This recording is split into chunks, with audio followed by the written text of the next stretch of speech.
Deməli, dəyərli müsəlmanlar, İslamda ərbəyin yürüşü adında bir yürüş yoxdur. İslamda həc var, İslamda ümrə var, əlhamdülillah. Həccin dəlili var. Allah Teala buyurur ki, وَلِلَّهِ عَلَى النَّاسِ حَجُّ الْبَيْتِ مَنِ اسْتَطَاعَ إِلَيْهِ سَبِيلًا. Əl-Əyə. Siz Allah üçün insanların üzərinə həcc eləmək vacib oldu. Mən istata ilə hesab ilə. Kimin gücü çatırsa, maddi imkanı varsa, sağlamlığı varsa və s. Hədislərdə də Peyğəmbər sallallahu aleyhi və səlləm həcdən danışıb, ümrədən danışıb. Deyir ki, kim həcc eləsə, həccində fasiqlik eləməsə, günah eləməsə, ailəsinə münasibətdə olmasa, ehramda olanda, evinə qayıdır həcdən sonra, anası onu təzə dünyaya gətirmiş körpə uşaq kimi. Və həmçinin başqa bir hədisdə Peyğəmbər sallallahu aleyhi və səlləm deyir ki, ümrə, bu ümrədən digər ümrəyə ikisinin arasında günahlara kəffarədir. Dəlillər var. Həccin və ümrənin dəlili var. Amma ərbəyinin nə dəlili var? Yəni, sən İmam Hüseyin üçün 40 gün ged, 30 gün ged, 50 gün ged. İndi bir ildən, 3 ildən, 5 ildən sonra deyəcəklər ki, yox, 100 gün gedmək lazımdır və s. Bunun dəlili nədir? İslamda ərbəyin adında bir ibadət, bir yürüyüş, bir ziyarət yoxdur. Yoxdur, dəyərli müsəlmanlar. Peyğəmbər sallallahu aleyhi və səlləm belə bir ibadət öyrətməyib bizə. Allah subhanahu wa ta'ala bizə belə bir ibadət öyrətməyib. Biz baxanda görürük ki, bu xurafatdır.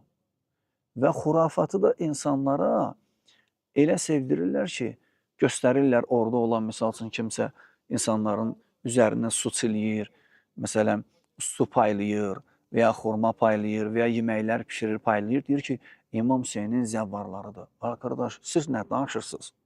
Siz nə danışırsınız? İmam Hüseynin zəvvarı nədir? Muhammed sallallahu aleyhi ve sellemin zəvvarı nədir? Zəvvar Allahındır, Kəbənin.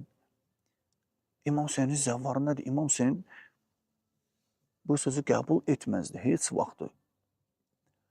Hətta təsəvvür edirsiniz, qardaş, ora bunlar etiqad edirlər ki, biz etiqad edirik ki, Əhl-i-Sünnə vəl-Cəmaə olaraq, etiqad edirik ki, Kəbəni ziyarət etmək üçün aləmlərin Rəbbi olan Allah insanı müvəffəq etməlidir. وَمَا تَوْفِقِ إِلَّا بِاللَّهِ. Allah Quranda nə deyir? Mənim müvəffəqiyyətim, uğurum mənə nəsib eləyən Allahdır, subhanahu wa ta'ala. Hələ Allahın evindən danışırıq. İndi biz deyə bilərik, Allahın evinə getmək üçün bizi İmam Hüseyin müvəffəq eləməlidir. Peyğəmbər sallallahu aleyhi ve sellem bizi müvəffəq eləməlidir. Yox, Allah nəsib eləməlidir, asanlaşdırmalıdır, kömək eləməlidir, yardım etməlidir, güc verməlidir, qüvvət verməlidir.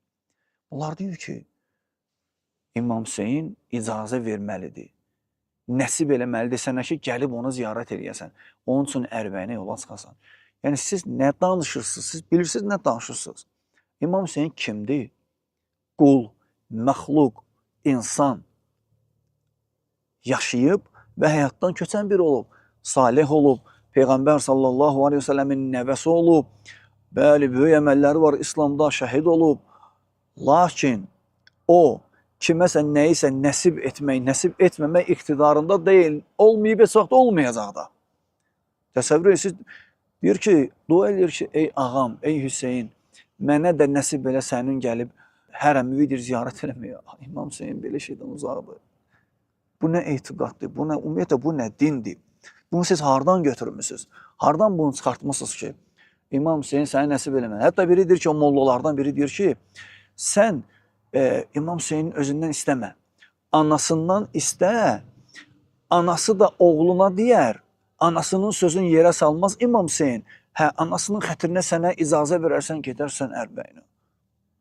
Vallahi, İslam dini deyil bu, dəyərli müsəlmanlar. Bu, İslam dini deyil, müsəlmanların dini deyil bu. Bunu uydurublar, bunu özlərindən çıxardıblar. İmam Hüseynin anası Fatimə, Allah ondan razı olsun, belə etiqad eləməyib, belə şeylə razı olmayıb. Ümumiyyətlə, onlarda belə şeylər olmayıb. Sonradan çıxardılan şeylərdir bunlar. Sonradan uydurulub insan.